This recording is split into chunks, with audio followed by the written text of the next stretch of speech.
This is the Listen Show, the unrehearsed, unresearched, unfiltered thoughts of a Romanvid narcissist, SERP. On today's episode, we're going to be talking about the recent rash of subway crimes in New York City.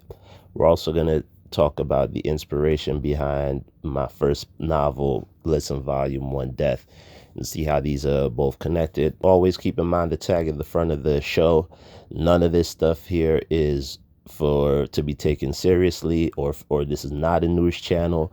Please go to real places for your news. If this is where you coming for information, sir, there's something wrong with your life, and your children are going to be suffering for it. This is only to talk shit and to inflate the ego of a narcissist recovering from his trauma. All right, enjoy. The year's coming to an end, and as of the upload date, which should be New Year's Eve, today I'm recording, it's still December 30th, so we've got about 28 or so hours left of 2024. And in New York, I don't know what's going on, your neck of the woods, but I've been being inundated with news of people being murdered on the trains, attacks on the trains, all kinds of shit. We've got our mayor coming out and trying to ban homeless people from the subway system, because God forbid you do that, rather than, try to police the people who are actively bringing harm and doing these violent things, right? About 15, 16 years ago, and I was inspired to create my little series, which I immigrated here, came here permanently in the 90s, late 90s to be precise. I'd already done most of my raising and growing in my country, the island of Dominica, before I came over here. And then when I came permanently, especially when I came permanently, going through my first winter and being so bitter and miserable and adapting my body and seeing what was going on and everything else. My freshman year also coincided with the release of the Black Star album, the self-titled debut of Mos Def and Talib Kweli, our Black Star. And you've got both of them pretty much in the podcasting space. They did some work with Mos Def, etc. But if you are of the 80s babies or early 90s babies ilk, and you were around when that album dropped, you remember just how monumental the drop-in of that Black Star album was. On that album, there's a song, Respiration, featuring Common Sense, that always mesmerized me. It's probably one of my favorite tracks of all time, one of my favorite pieces of music of all time. You hear it a lot if you're ever on my IG. My editor might put it in. If not, I'm just going to be doing weird shit with my fingers when that part comes up.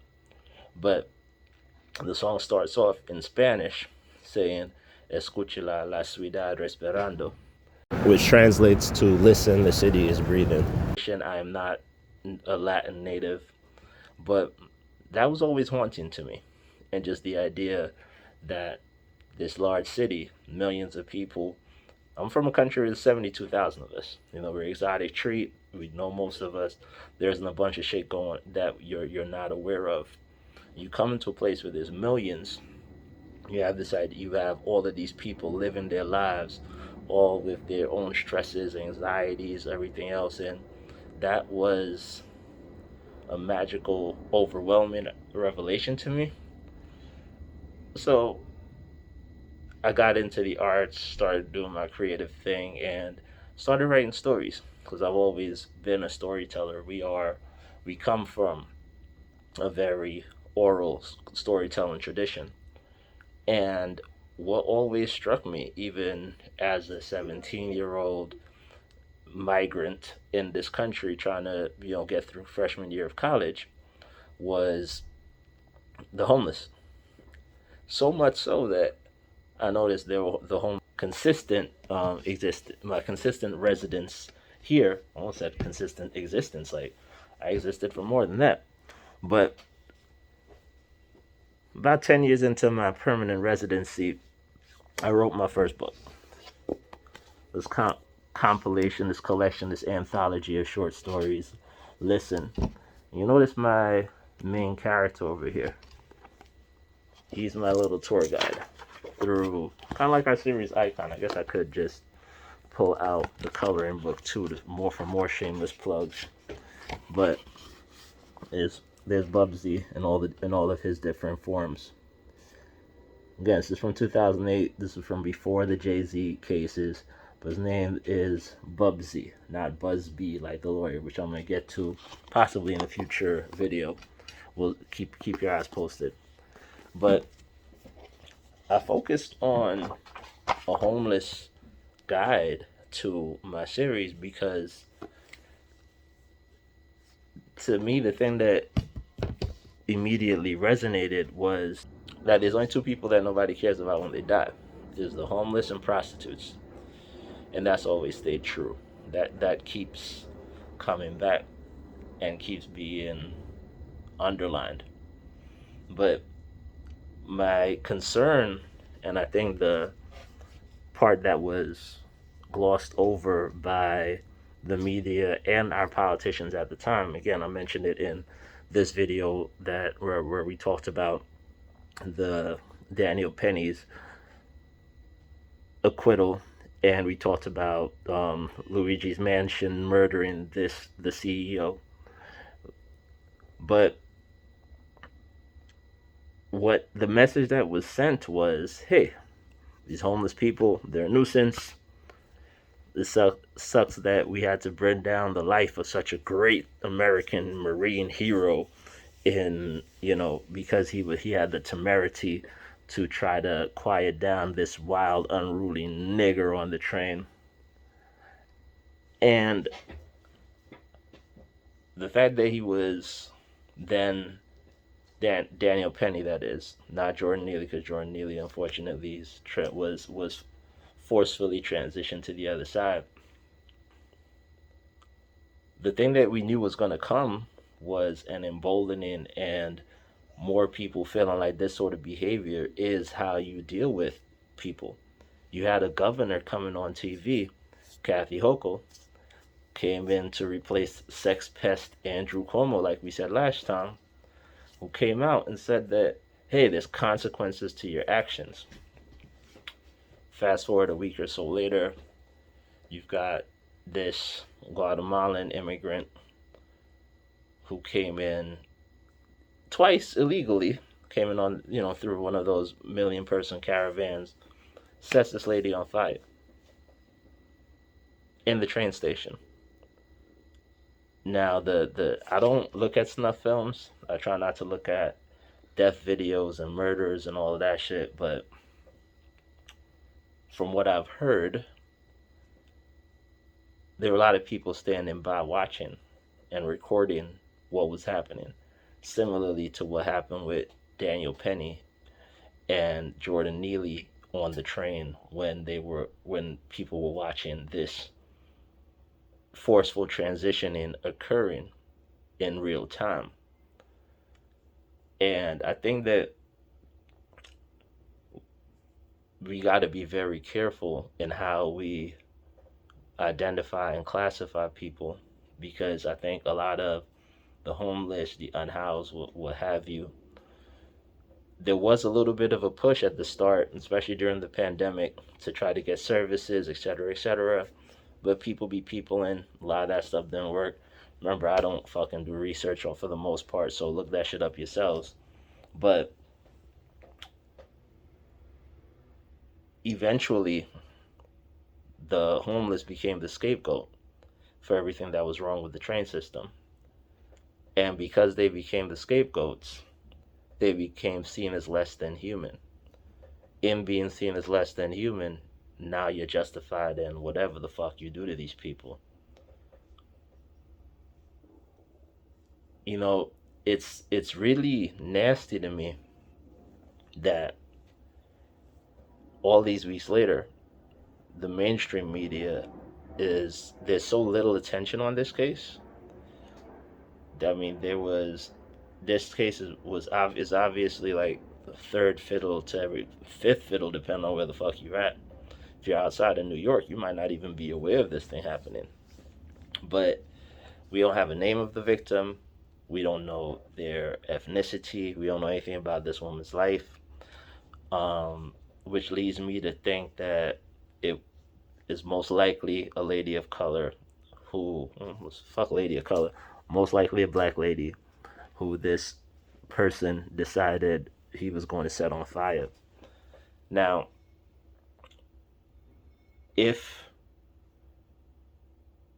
you were present, I don't want to diminish the trauma you might have experienced or whatever the fuck you were feeling in the moment, but yeah, y'all can't watch people burning people up and do nothing. Like, who's gonna step in, take your jacket off, pat it down, stop, drop, and roll, whatever? Like, I've heard descriptions of the video. Again, I got no interest in seeing this thing. Um, it's but it speaks more to how we're growing, as how we are evolving in this latter phase of the year, going into 2025, as the millennium's about to get its fucking prefrontal cortex. We are we're in this state of aggression and apathy, right? You got people, motherfuckers getting aggressive, feeling like they want to control whatever, usually black bodies. And then you've got the apathy of others who are, like, maybe it's apathy or interest, but then you got other people whose sole goal in those moments is to capture and record for posterity.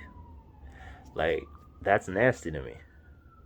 And we gotta be able to, as people, step in, especially in situations like where somebody is being, their life being taken publicly. Like, they used to be, murderers used to have some kind of level of shame about their game. Like, they wouldn't do it in front of everybody.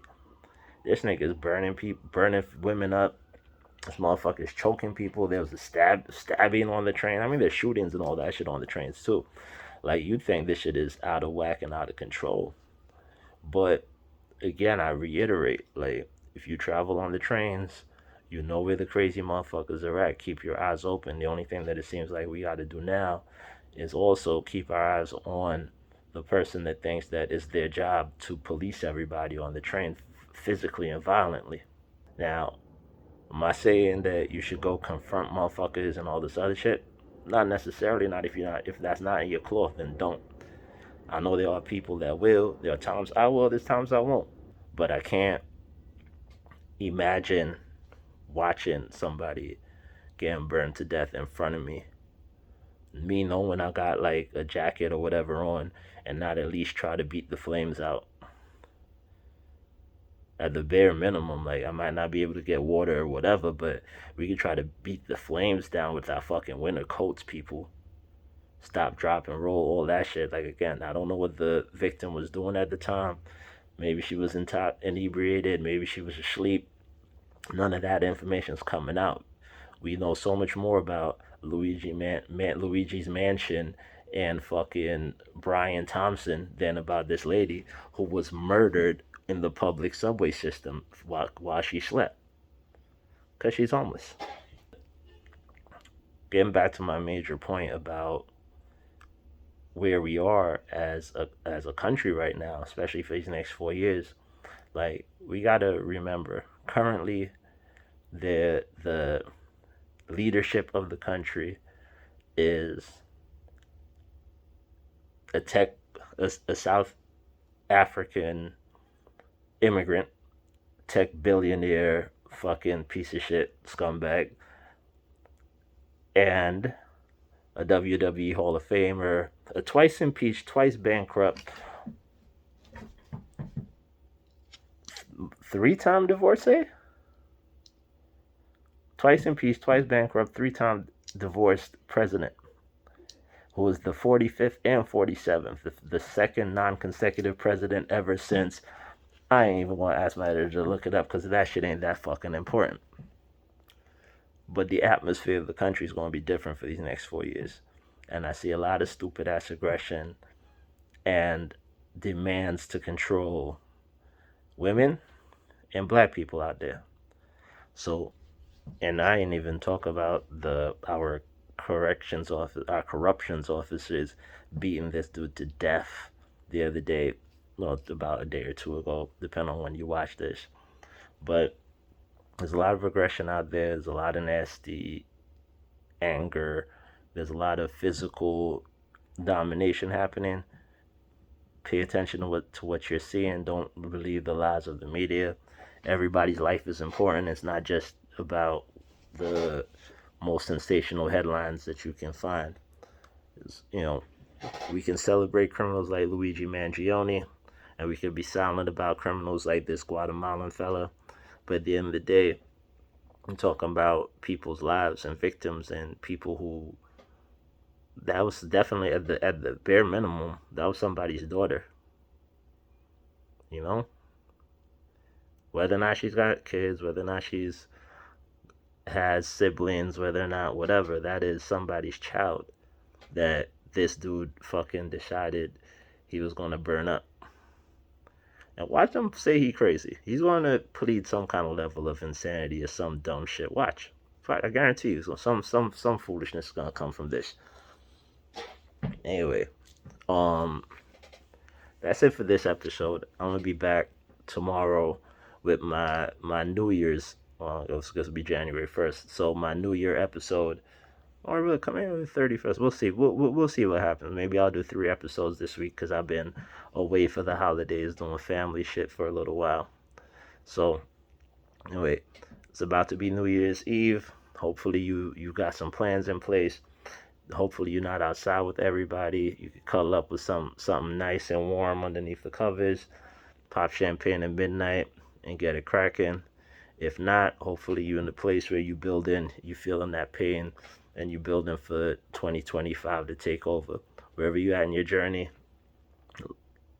be thankful for it and stay on the grind, because life's gonna keep turning, and you never know when the motherfucker's gonna decide to light you on fire when you're asleep. I still don't know how to end these, but there's a button over here.